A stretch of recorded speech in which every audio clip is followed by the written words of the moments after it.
সুন্দরীর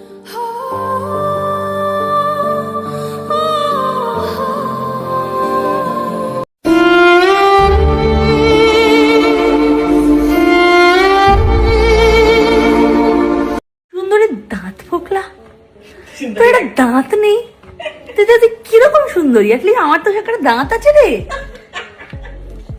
সুন্দরী হয়ে দাঁত নেই একদম পাশে বসে শুনতি তো। So what? শাওনিকে খুঁজতে বারবার শাওনির বেডরুমে ছুটে আসছে তার পোষা প্রাণী সুন্দরী।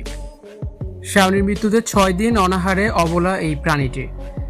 অবলা জীব হলেও তারা যে ভালোবাসার ভাষা বোঝে তার এক হৃদয় বিদারক দৃষ্টান্ত তৈরি হলো প্রয়াত তরুণ কন্টেন্ট ক্রিয়েটর শাওনির বাড়িতে। শাওনির অকাল প্রয়াণের আজ 6 দিন পার হলেও তার আদরের পোষা গরু সুন্দরী যেন কিছুতে এই নিষ্ঠুর সত্য মেনে নিতে পারছে না। প্রিয় মানুষের খোঁজে বারবার শাওনির শোবার ঘর পর্যন্ত ছুটে আসছে সুন্দরী, কিন্তু পুরো বাড়ি খুঁজেও কোথাও শাওনিকে না পেয়ে করুণ কান্নায় ভেঙে পড়েছে অবলা এই প্রাণীটি। শাওনির পরিবারের সূত্র থেকে জানা গেছে, শাওনির চলে যাওয়ার পর থেকে সুন্দরী সম্পূর্ণভাবে খাবার ও জল ত্যাগ করেছে।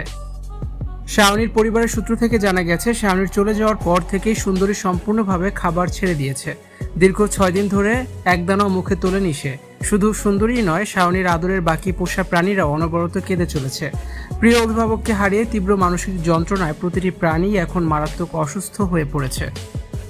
একদিকে মেয়েকে হারানোর তীব্র শোক, অন্যদিকে সন্তানদের মতো আগলে রাখা পোষা প্রাণীদের এই করুণ দশা, সব মিলিয়ে চক্রবর্তী পরিবারে এখন এক হাহাকারময় পরিস্থিতি। শাওনির মা মলি চক্রবর্তী কোনোভাবেই এই অবলা প্রাণীদের চোখের জল এবং তাদের এই অসুস্থতাকে সামাল দিতে পারছেন না।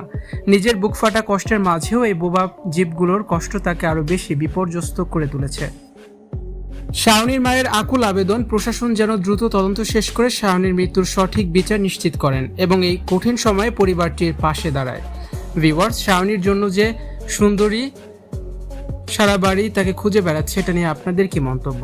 অবশ্যই কমেন্ট বক্সে জানাতে ভুলবেন না।